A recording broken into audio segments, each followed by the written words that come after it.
জয় জগন্নাথ। আমরা যদি একটি রথকে দেখি, তাহলে রথটি সম্পূর্ণভাবেই একটি মানব জীবনের সাথে, মানব শরীরের সাথে সম্পূর্ণভাবে ওতপ্রোতভাবে জড়িত। যেমন প্রথমেই বলতে চাই, এই মানব শরীরই হলো একটি রথ, এবং এই মানব শরীরকে যিনি পরিচালনা করছেন, যোগীদের মতে তিনি বসে রয়েছেন আমাদের দুই ভুরুর মাঝখানে, যেখানে মায়েরা টিপ পরে থাকে বা অনেকে সিঁদুরের টিপ পরে থাকে, অনেকে চন্দনের টিপ পরে থাকে, তেলক পরে থাকেন। ঠিক সেটাকে আমরা বলা হয় আজ্ঞাচক্র বা কূটস্থ। এই কূটস্থেই ভগবান স্বয়ং অবস্থান করছেন।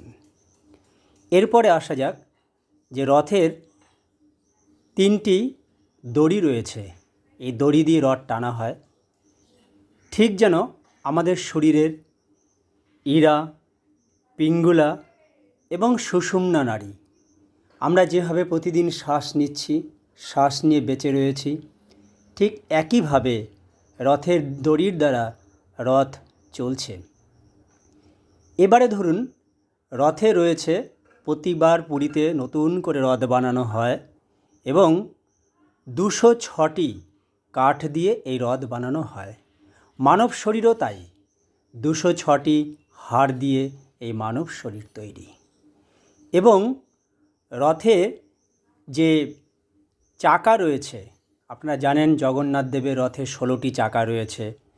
এই 16টি চাকা আমাদের মানব শরীরের পঞ্চ জ্ঞানেন্দ্রিয়, পঞ্চ কর্মেন্দ্রিয় এবং 6টা হলো 6 রিপু।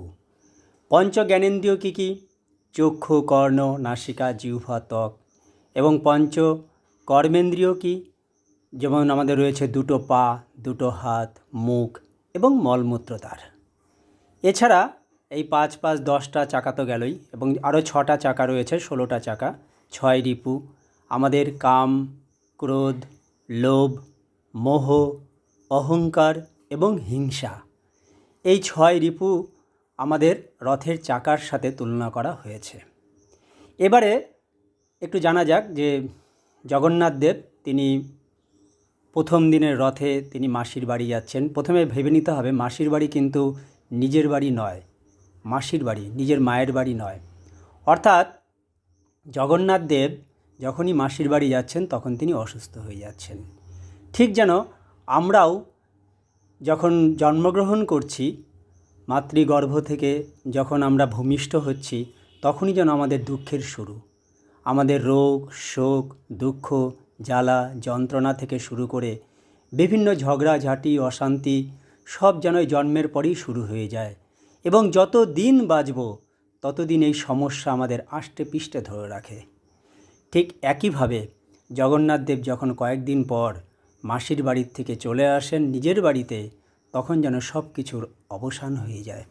আমরাও ঠিক তাই, কিছুদিনের জন্যে অমৃত লোকের থেকে এই মর্তলোকে এসছি, কিছুটা আমাদের রোল প্লে করার জন্যে। তারপরে রোল প্লে করা হলেই আমরা আবার চলে যাব সেই অমৃতলোকে, দৈবলোকে, স্বর্গলোকে। তারপরে যেন আমাদের সব অশান্তির বিনাশ হয়ে যায়। এরপরও একটি কথা রয়েছে যে জগন্নাথ দেবের রথ প্রতিবারই বানানো হয়, এবং আপনারা জানেন যে উল্টো রথের পরে সেই রথে দ্বিতীয়বার আর ভগবান স্বয়ং ওই রথে আর ওঠেন না। অর্থাৎ সেই রথের কাঠগুলোকে জ্বালিয়ে ভগবানের ভোগের প্রসাদের জন্য জ্বালানি হিসাবে ব্যবহার করা হয়। আমাদের শরীরও তাই, এই শরীর থেকে যখন চেতন শক্তি বা চৈতন্য শক্তি আমাদের ছেড়ে চলে যায়, শরীর ছেড়ে চলে যায়, তখন এই শরীরকেও অগ্নিতে সমর্পণ করা হয় এবং যে পঞ্চভূতে শরীর বিলীন হয়ে যায়।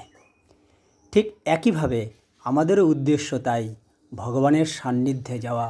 ভগবান মানে ভক্তি, ভগবান মানে ভাব, ভগবান মানে ভালোবাসা, ভগবান মানে শান্তি, ভগবান মানে আনন্দ, ভগবান মানে তৃপ্তি, ভগবান মানে সন্তুষ্টি, ভগবান মানে আরোগ্য। তাই প্রত্যেকটা মানুষের কিন্তু যাত্রা একটাই, ভগবানের উদ্দেশ্যে যাত্রা গমন করা। জয় জগন্নাথ।